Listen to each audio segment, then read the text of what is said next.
Minister Lauterbach, distinguished guests, dear members of the Global Health Hub Germany, dear colleagues and dear friends. It is a great pleasure to welcome you here to this year's Global Health Talk at the Umweltforum in Berlin and also online at home on your screens. My name is Christina Knispel. I'm the Managing Director of the Global Health Hub Germany, which is hosted by the GIZ, and I will lead you through today's event. 3 years ago, the Federal Ministry of Health initiated the Global Health Hub Germany. And I would like to thank the Federal Ministry for being such a strong supporter and reliable partner since then, and also funder of the Global Health Hub Germany. And it is with this support and also with the strong engagement of all the members of the Global Health Hub Germany that we have been able to develop the hub into a leading global health network in Germany in the last years. And it is therefore with great pleasure and an honor for me to have the Minister here to officially open this year's Global Health Talk.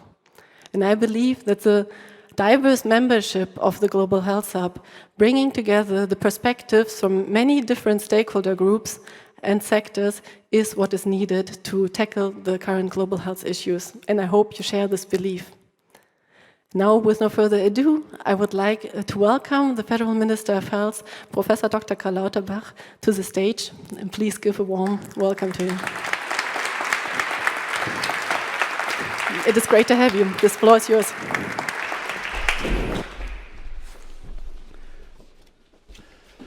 Members of the Global Health Hub here in Germany, distinguished guests, ladies and gentlemen, it's my privilege to welcome you to the annual Global Health Talk here in the Global Health Hub in Germany.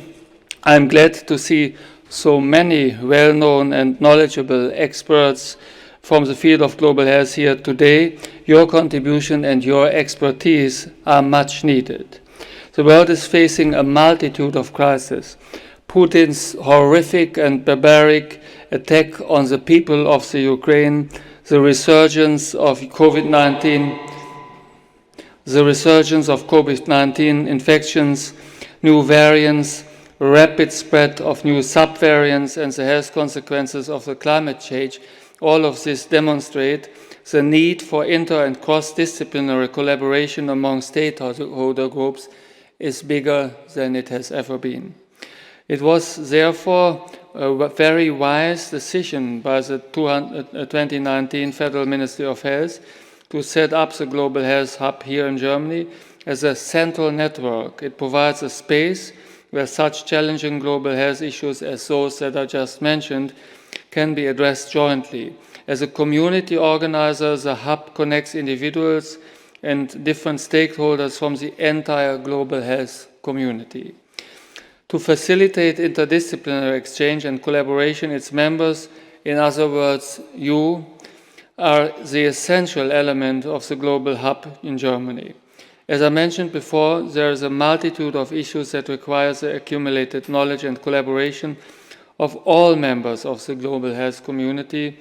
I am very pleased that today's agenda involves discussing several of them. Before I touch upon the important topics of global health, I would take a minute and draw your attention to the current situation in the Ukraine. The war in Ukraine has led to unimaginable suffering for millions of Ukrainians. Despite my previous close exchange with my colleague Viktor Lyashenko on the needs of the Ukrainian health system, my recent visit to the Ukraine allowed me to gain a better understanding, a better picture of the situation on the ground, and where we can and must provide concrete, specific help. The German government will assist Ukraine by setting up small-scale manufacturing capabilities to support the delivery of prosthetics, and by helping to treat burn victims using telemedicine, and by training Ukrainian doctors in Germany to deal with polytraumatic victims. As a matter of fact, the number of soldiers, but also civilians, who have suffered major injuries to their legs and arms, including children, and need amputation as a last possibility to save their life is staggering, as a matter of fact. and is higher than I would have expected it following the war from the very beginning. So therefore, the provision of prosthetic help in the Ukraine is a major contribution. We also take soldiers and civilians coming to Germany and take care of them in our best hospitals. We provide them with the same care that Germans get. We evacuate, roughly speaking, a double-digit number every week and have already taken care of more than 350 very severely wounded and injured people. And this, in my opinion, only shows that such a war is really not, it is not something we would have expected in our time. It is something, it's a senseless, barbaric, inhumanitarian war for which Putin himself is the sole responsible leader, and hopes that this war will soon be finished and that the bloody war will end, and we will come into a situation where we together can help the Ukrainian government to rebuild the healthcare system, which is currently completely destroyed and needs a complete build-up after the war. The German government will therefore also assist by setting up small-scale facilities. We will train people, we will help the Ukrainian government to rebuild its healthcare system. But aside from this war, this senseless barbaric war, we also are witnessing a resurgence of the COVID-19 pandemic. The BA.5 variant happens to be spreading more fast than any variant we have witnessed so far, and is also, from what we currently know, somewhat more difficult to treat than the BA.1 and BA.2 subvariant of the Omicron subvariant group. So therefore we are facing a fairly difficult fall situation for which we are currently preparing.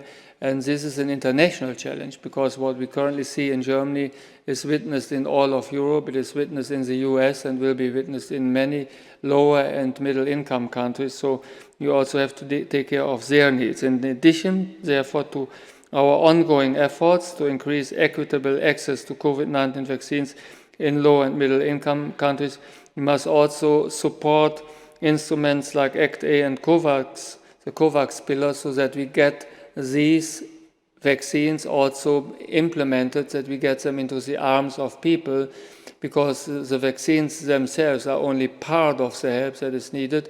We need a full-scale defense of the health of the people in low and middle income countries, because the BA.5 variant is a major threat to them, and this full-scale help includes the provision of care also within the framework of the One Health approach. Let me continue in looking into the future. We will most likely see more zoonotic diseases in the future.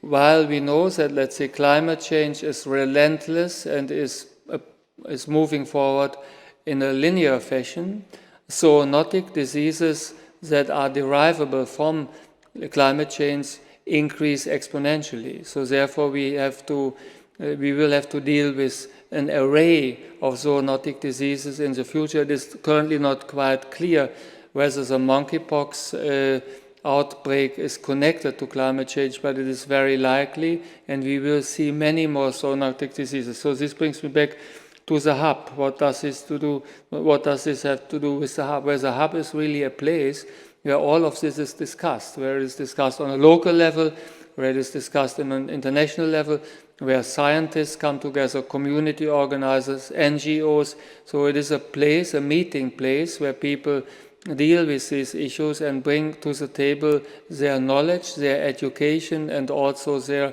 efforts. And therefore such a hub is a place where people join, who derive solutions for the international challenges that we all will have to face, climate change being the major driving force, but all of the other driving forces not to be neglected.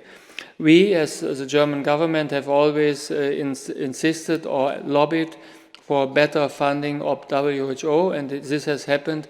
We have now agreed that the assessed contributions for WHO will represent 50% of WHO core budget by 2030. I think that this is a wise and necessary step. We will have to strengthen WHO and also make sure that WHO is integrated in a better pandemic preparedness. For that reason, Germany, as a leading G7 country this year, in this calendar year, we have made a suggestion about a pact for pandemic readiness. This pact for pandemic readiness, which was advised by international scientists, will help to make sure that surveillance, quick response, information transfer, also provision of gear and a rapid response on the ground are all prepared and integrated. And this will in the future only be possible if we have better and more well-educated young people who are knowledgeable in these disciplines. We need something like a Fridays for Future generation for pandemic preparedness, and we need to educate them. We need to pay for their education.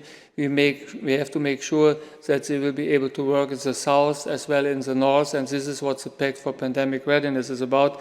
We have many institutions that are already responsible for pandemic readiness, but most of these institutions already were on the ground when COVID came, as a matter of fact, and you wonder how COVID could ever happen with all of these institutions.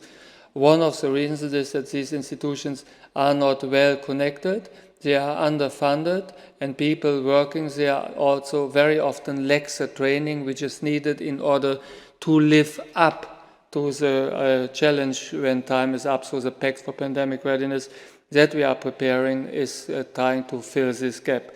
Ultimately, we must not forget antimicrobial resistance. Antimicrobial resistance is also pushing forward. This is an unsolved problem.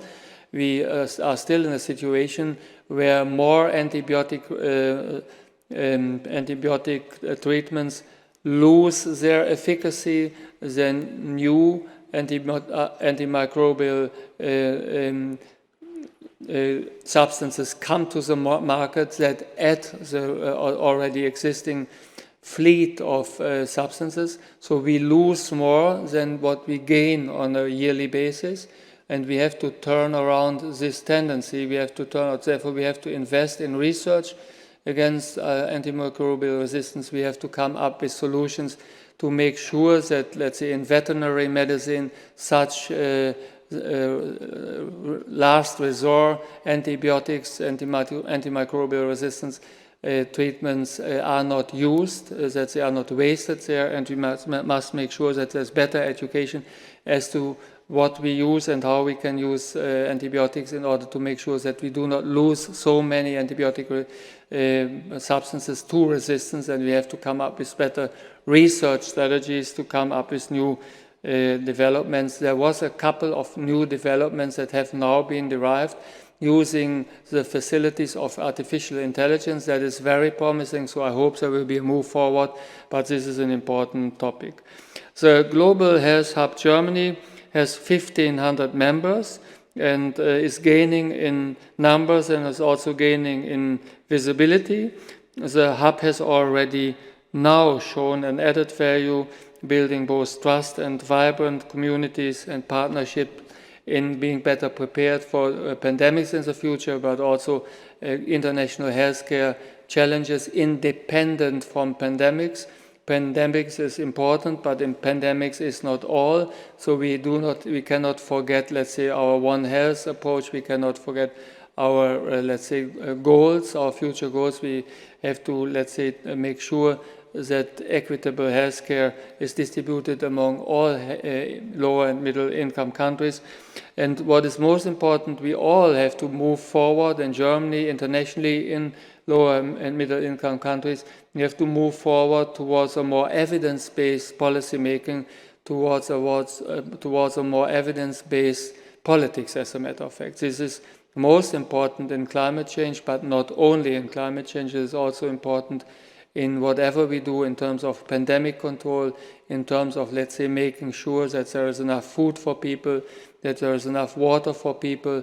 We need major, let's say, changes in the way we use energy. We need fine particle control in many countries, because this is a major driver of, let's say, morbidity and mortality in many countries underestimated. So all of these approaches have to be evidence-based. We need science, we need a scientific mind, we need young people who bring this together. So in that sense, I think the hub here is really important. The Federal Ministry of Health therefore wants to continue supporting the Global Health Hub, the Global Health Hub Germany in the coming years.